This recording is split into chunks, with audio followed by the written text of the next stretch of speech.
شعر الملك يوما بالملل من الرقص والغناء والمهرج والعازفين والعازفات، ففكر الوزير في حيلة تعيد إلى مليكه الحيوية والنشاط، فقال له: خارج أبواب القصر يوجد عراف يا مولاي. من شدة فضول الملك أمر بقدومه في الحال.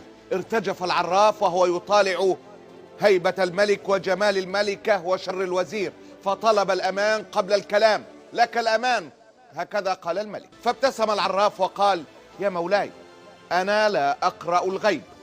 وقبل أن يغضب الملك استدرك العراف: ولكني أستطيع أن أخبر كل من هنا بما لا يعلم عن الآخر.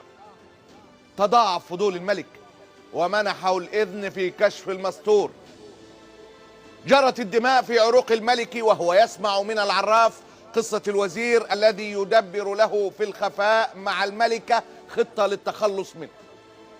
وكادت الملكة أن تتقيأ وهي تصغي للطريقة التي تخلص بها الملك من والده ليحصل على العرش.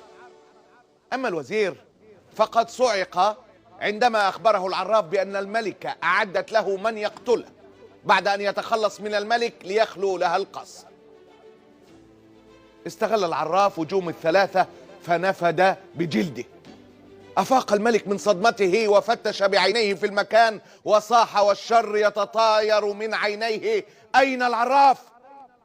انخلع قلب الوزير قبل أن يستجمع شجاعته ويقول: عراف؟ العراف لم يدخل بعد يا مولاي.